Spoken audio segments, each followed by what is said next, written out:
Welcome back to the artist always known as Alejandro Holiday Edition. We're back with Misty Glowa. And this was one I might have done the year after in 2023. Have a very misty Christmas. So I'd gotten a little more into drawing her, and I thought I'd make her a little more semi-realistic. Carrying a bag of toys, very cute, in her cute little outfit. And I'm going to take you behind the scenes on how I did it. But I'm also going to refine this. Her left eye is a little disproportionate. Her shoulder that we're seeing is a little out of proportion in a way too. So yeah, you can see that, the eye and the shoulder. So what we're going to do is show you how it all started. I did start this in Clip Studio Paint. So there's my pencil sketch. The rough draft, always fun to kind of just play around. And then just did my thing. And then this was the next phase. I began inking. So there's your comparison back and forth. Yeah, it gets, I want those clean lines. I don't like the jagged lines when I'm inking. It doesn't look right. In pencil, it looks great. But here, we started adding a little bit more, getting rid of the lines, adding her hair, added the presents. I'm going to the colors. I just did the solid colors on her. Added a little, I made like white, but added just a little bit of red to make it not completely white. I wanted it to be a little offset. And then I did my shading. I did a little knitting, and unlike the other Christmas one, I made her knitting on her gloves red. And then the presents. The presents were on their own layer, and each one had their thing. I added some little sparkle to the bag to, why not? Give it a little holiday sparkle. And there's all my layers. Yeah, as you can see, the different layers and colors I had to go through with these presents. I wanted them to be sticking out of the bag a little bit because that's what you want to do. And then this background, I just did a little yellow and then added some purple. I think it was spray paint. And it might have been just the big spray. And then her hair, of course, is its own layer. Looks pretty cool like that. Yeah, once you do that, you see the background. And I was pretty pleased with this, but then I'm looking at it and seeing what I've been doing lately. I said, I want to just revise this a little bit more. So that's what we're going to do today. Yeah, red was there. As you can see, certain layers that I put closer are the ones I will do first. Because if you have a background layer in front of a foreground layer, it'll bleed through. So make sure you're doing that with your layers. Anything that's closer to the foreground, do first, and everything goes back. You got to be aware. A lot of things can go on the same layer, as you can see. And then put your, yeah, there's the eye. See, you can see. It looks great, but it is not anatomically correct. Her eye wouldn't be that wide on one side in relation to her face structurally. The human face is an anatomical wonderland of challenges. One of these days I'll get it down. Excuse me. So what am I doing here? Am I moving the eye? It looks like I'm moving the eye and I'm selecting all the layers I want to move. Because if you just move the eye by itself, you're going to lose all the colors. You're going to lose the gray. You can use that. So I'm shrinking it down a bit. See, that's what happens. I'm taking some stuff. I think I forgot some layers. So I need to select those. And we'll go back. There we go. So now if I select it and drag it, I'm missing some of that, but I don't mind missing the purple and the white. We can always fix that, but I wanted to bring the eye, make it a little more anatomically correct. So I'm playing around with. They usually say, what is it, like the space between the eyes is the size of an eye. So they say. Obviously, it depends on the angle. You know, if someone's right side of their face is more pronounced and you could see like maybe a little bit of their left eye, then yeah, the space is going to be very different. So as you can see, there's leftover color, and we have to fix that. You can see that. There's some gray bleeding into the white, and that's okay. What we have to do is go to those layers. See, there's the white layer, where the white of her eye is. But in order to fix that, we got to get rid of the gray, and we have to go to the gray layer. And you can just erase that part, and then you would fill in your white.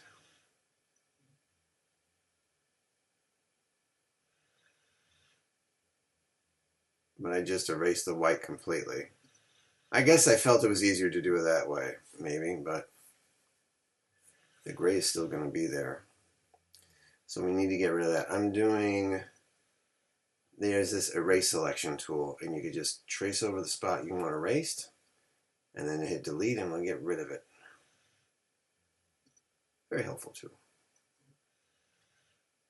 Yeah, do that when you get rid of the paper layer, then you see, oh, okay, there's nothing behind there. That'll definitely alert you to anything that would be considered transparent. And it's very helpful if you're coloring in white, because if you have a white background, you can't see anything that you want to color white on your creation.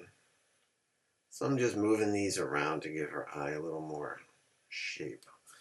I want her to be looking kind of like she's got a warm smile, and you know, part of the smile is the eyes. Got to be of good cheer. Although I see a lot of people getting divorced and evicted this time of year. What's up with that? Where's your holiday cheer? Cut him some slack, Jack. Oh. You need to do more art videos, I think. Yeah. So there is a select, I'm doing that select tool to fill in just those missing things. Now here, I would need to probably go to my gray, because that is part of the gray layer. And if you fill it in, it'll automatically fill in with purple too, see? Because it knows that's part of the gray layer. I was kind of satisfied with the eye, but there was still more work to be done.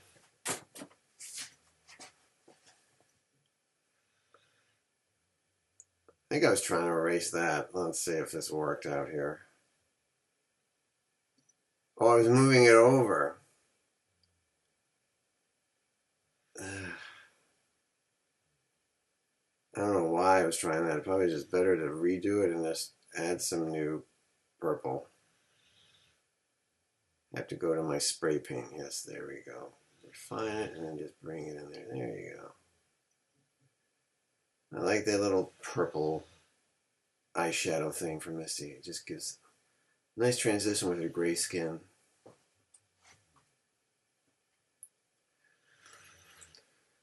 I can't believe it. Christmas is next week already. Wow. And now her nose, yeah, anatomically her nose should be a little higher. But when you do that, what happens? Well, you've got space again. See, this is why you should figure this stuff out before you color. And I'm not noticing this when I started off. I mean, it looks good to me. As I've been getting into more of studying the anatomy, I'm like, not really. I can do better. And I have a great foundation. I just have to refine it. And even her mouth needed to be moved a little bit too. Yeah, just a little higher. It's good. And as you can see, there's gray missing, and we could just fill that in. We just select the layer, and then we'll just fill in the missing stuff. See, there you go.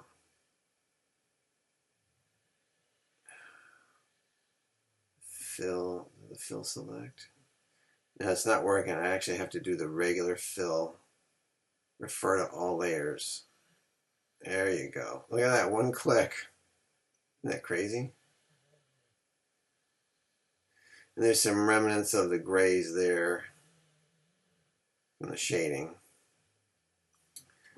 And you can see her cheeks too. I added just a hint of just pink. You could see that on her cheeks. I gave her just a little rosy cheek thing.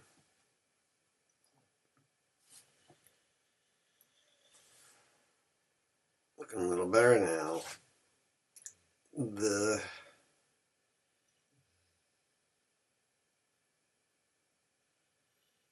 What am I doing? I'm not even sure. Is it the chin? Are we going for the chin? Yes, we are. Yeah, the chin seems too long. The jawline would not be that low on Misty. We're just trying to move it around and refine it. I was trying to make it larger. I was like, not really. But I'm trying to round it out. I didn't want really a sharp edge there. Don't want to make it look too much like Jay Leno. Of course, when you move stuff around, there's going to be remnants. You got to get rid of those guys. So yeah, Christmas is next week already. That's crazy. A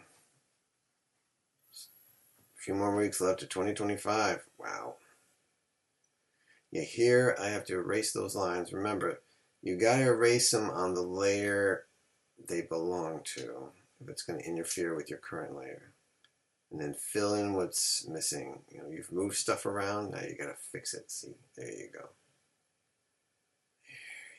You can see it if you have your very first layer set to, you just uncheck it, it'll be this transparent one. It'll stick out and you can see everything that's off kilter. Here I'm just erasing some lines that just were from the others and just doesn't fit. We don't make her too droopy-eyed.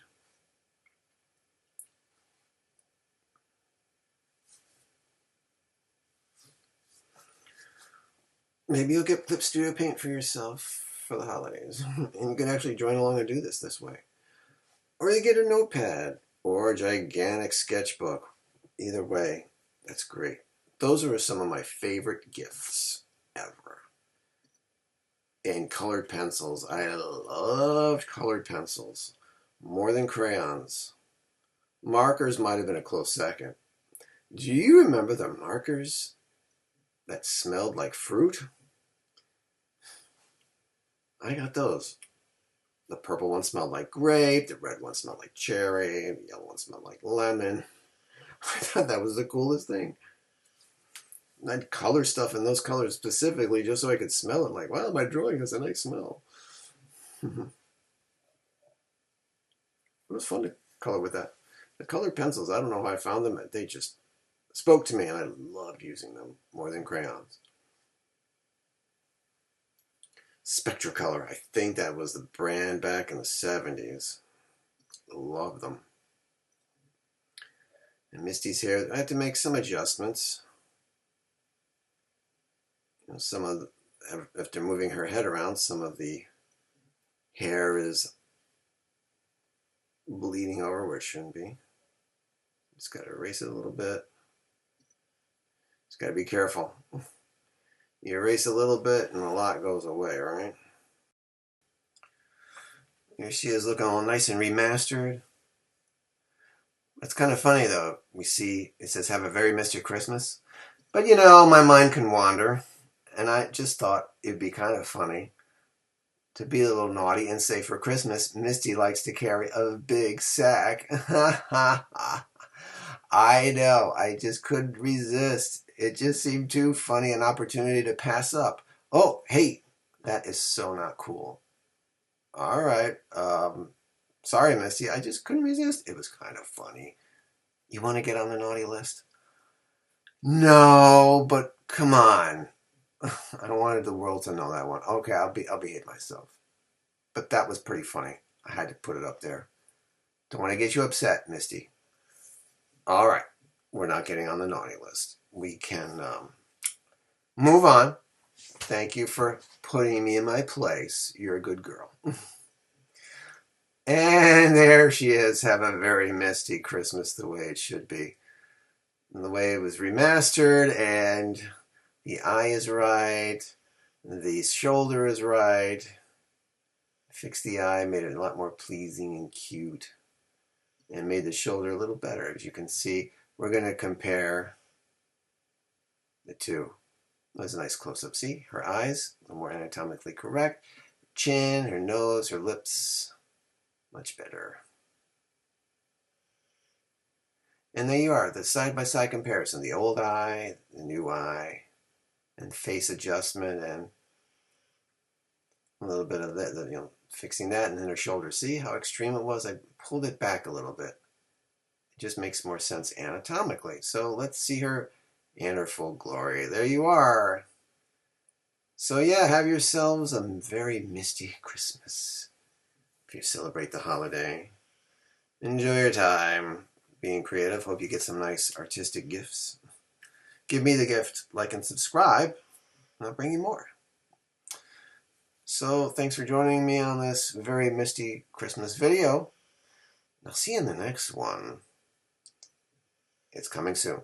Until then, keep creating.